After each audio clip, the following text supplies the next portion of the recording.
Do you recognise this print? Or this one? What about this one? They're some of the most famous fabric designs in the world. You've probably seen them before, on everything from cushions and curtains to pencil cases, mugs, and even key rings. They're floral, they're very pretty, and okay, fine, they don't look that radical, but look closer. These patterns and the movement they came from weren't just about wallpaper or pretty fabrics and looking nice. They were born as a rebellion against mass production, against industrialisation, and even against capitalism itself. Behind these threads is the story of an art movement that wasn't just about beauty, but about how redefining how we might live. This is the story of the arts and crafts movement.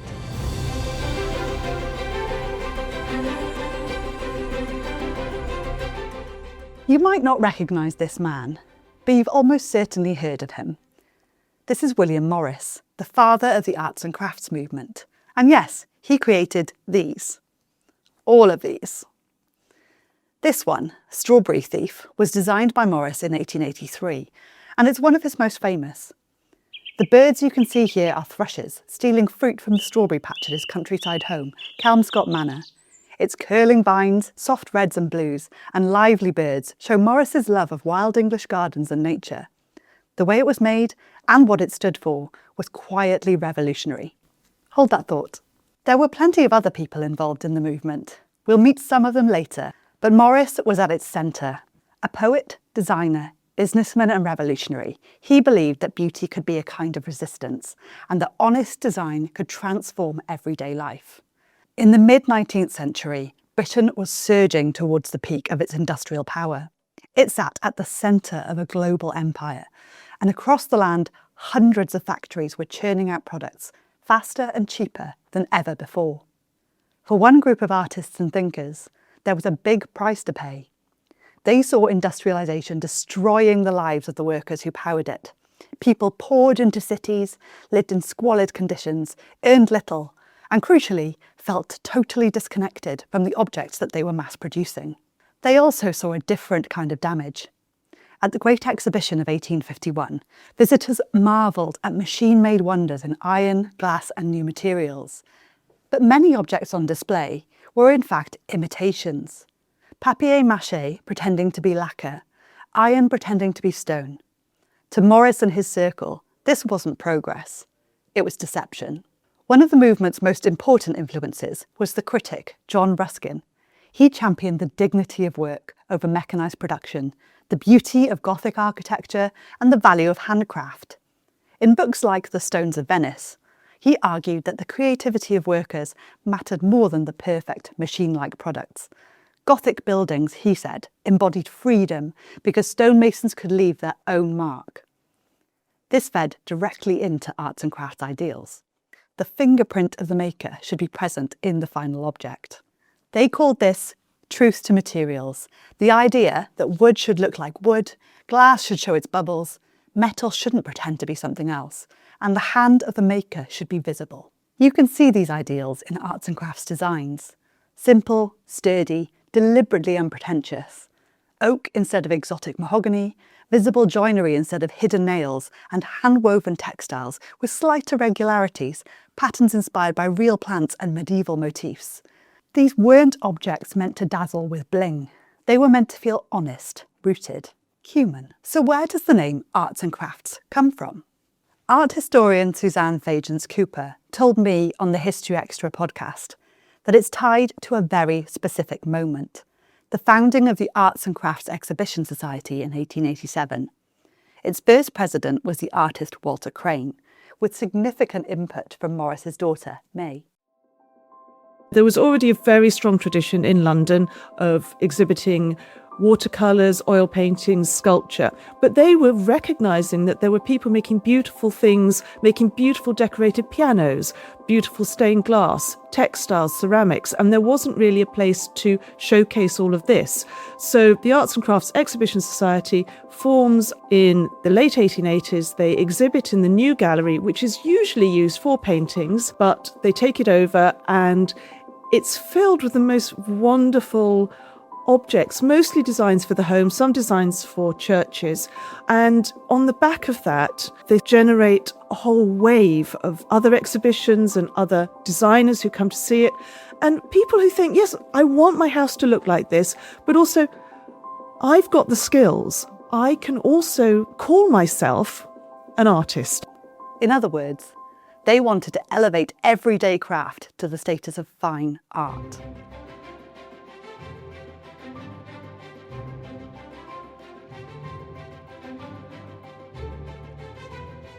Now that we've got some of the basics, let's meet some of the people behind the movement. And they were a dramatic bunch. At the centre, of course, was William Morris. William Morris was born as a wealthy boy in North London. He inherited a lot of money from his father, and that meant that he was able to go to Oxford and then establish himself initially as a poet and then as a painter, and then finally he found his vocation as a designer of decorative arts, so things for the home, and he gathered lots of friends around him, people like Edward Burne-Jones, Dante Gabriel Rossetti, who were also really accomplished artists and designers. And with them he established a company to decorate your new church, to decorate your new house. He exhibited at some of the big exhibitions in London, and really he was the jumping off point, the founding father, I guess, of the arts and crafts movement. Those friends mattered. Edward Burne-Jones, his lifelong friend from university, painted romantic, dreamlike scenes of medieval knights and mythic women that became visual symbols of the movement's nostalgia for a pre-industrial past.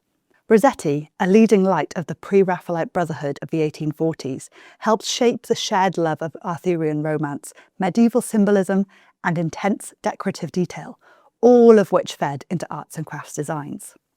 There was also Philip Webb, the architect who turned some of Morris's ideas into bricks and mortar.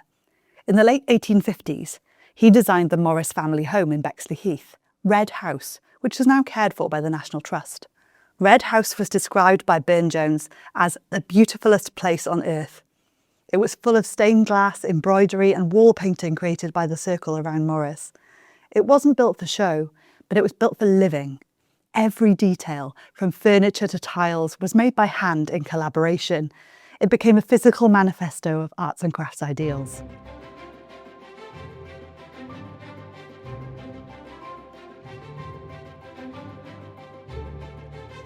Lots of the embroidery at Red House was done by Jane Morris, William's wife, and she's a remarkable figure. Born Jane Burden in Oxford in 1839, she came from a humble background. At 17, she was discovered by Rossetti, who asked her to model for him as Guinevere. To us, that encounter might sound a bit suspect, and Jane was sceptical too. But she agreed, and she became a key model for the pre-Raphaelite circle, admired for her striking, unconventional beauty. Later, she and Rossetti became lovers. Jane is often described as a muse of both the pre-Raphaelites and the arts and crafts movement. But that word doesn't really do her justice. I have a real problem with the word muse. I just don't think that any woman wants to be a muse. Maybe they want to be looked at, but they don't want just to be put on a pedestal. That's never what she wanted. She was always engaged. She was involved in embroidery, or she was involved in homemaking, or she was involved in cooking or hospitality or travelling. But the way that we have come to know her is through the images made mostly by Gabriel Rossetti. And he kind of latched onto her, particularly after his own wife died in 1862. Jane then becomes the next obsession. And Rossetti starts to exaggerate her looks. When we compare, say, photographs of her and paintings by Rossetti, everything becomes bolder, heavier, richer, when in fact, she was not a queen. She was not a Venus. She was not Dante's Beatrice. She was a wife and a mother, and yes, a very accomplished artist model. So I think there is always this disjunction between what she really was and the way she was presented. Introduced into this circle and enmeshed with the movement's aims, Jane married Morris in 1859 and became an essential creative partner. Red House was their first home and a collaborative project. When William Morris and his friends decided in 1861 to set up their own interiors company, then called Morris Marshall Faulkner & Co., it was Jane who led the embroidery workshop, before passing that role to their daughter, May. Jane also created manuscript books filled with her favourite quotations and unique illustrations. Her creative and romantic partnership with Rossetti didn't end when she married Morris, and they continued to be involved later when the Morrises had moved out of Red House and rented Kelmscott Manor in Oxfordshire. Rossetti moved in with them, and he and Jane continued their affair.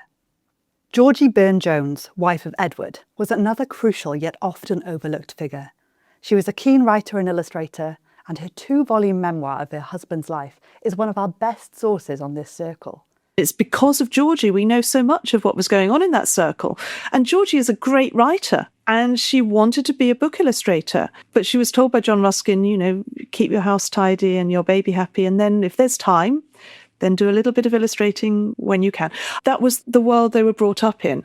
So we can, I think, reevaluate these women's lives. It's valid to do that. We can see what they were doing to make the Pre-Raphaelite Brotherhood work, to make the arts and crafts movement work, to make Morris the great poet and artist that we've always recognised he is. It happened because Jane was there doing a lot of the legwork and a lot of the artwork as well. And then there was May Morris, a brilliant designer in her own right. She led the embroidery department at Morris & Company from her early 20s and was a fierce advocate for women's work to be recognised alongside that of men, something that histories of the movement have only recently caught up with.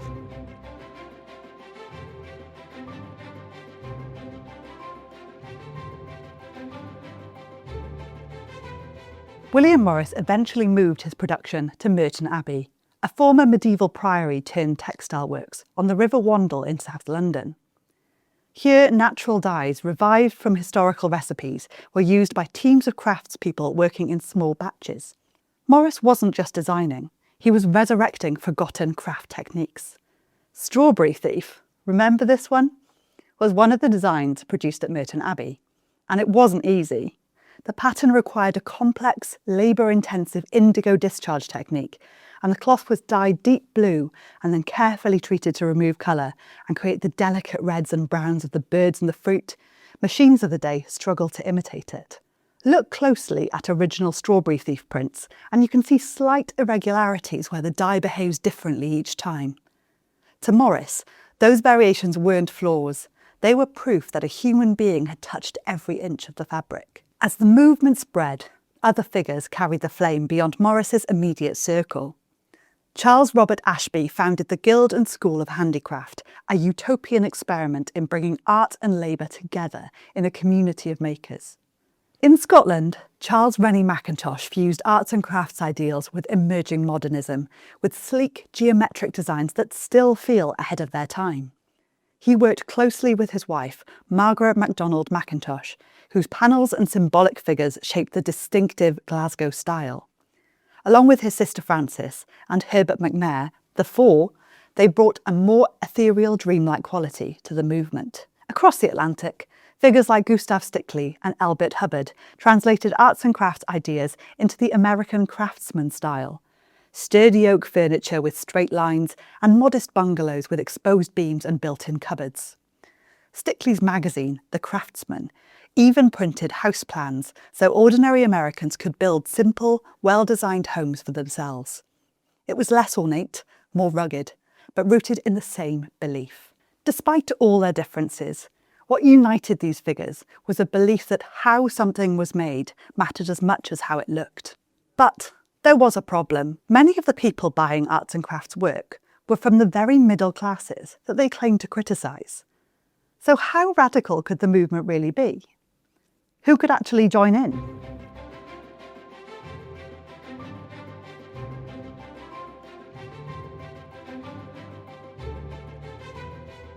Morris once said, "Have nothing in your houses that you do not know to be useful or believe to be beautiful."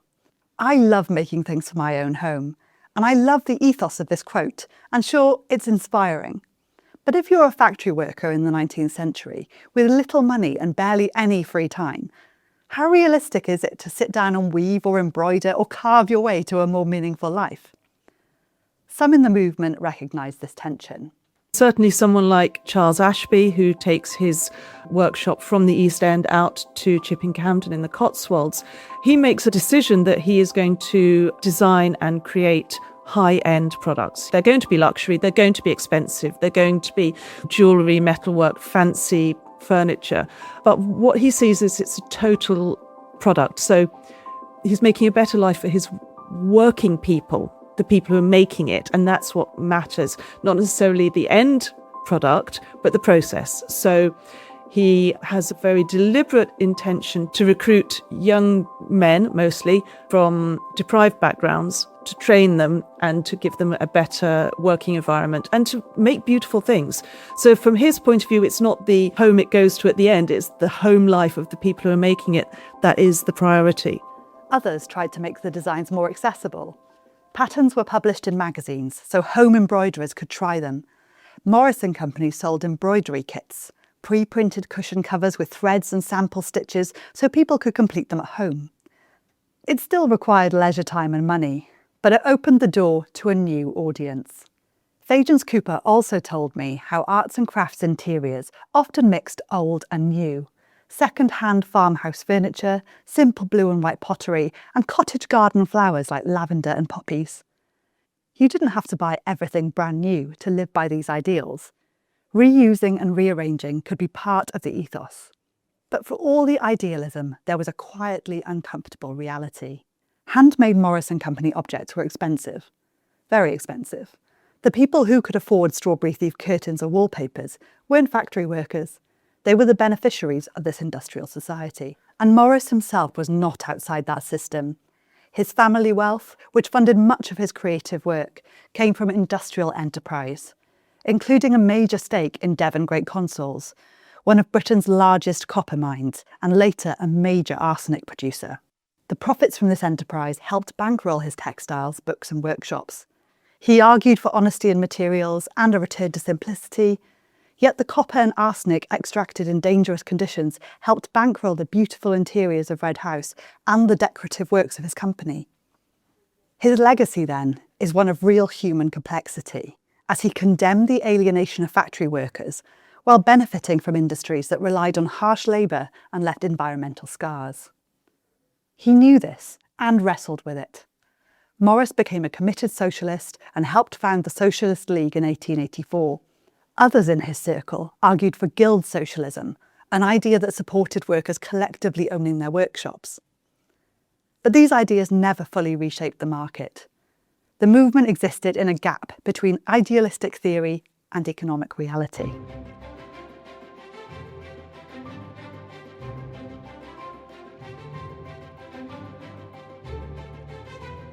Then comes another twist. As the movement grew, the very designs that were meant to resist mass production began to slip into it.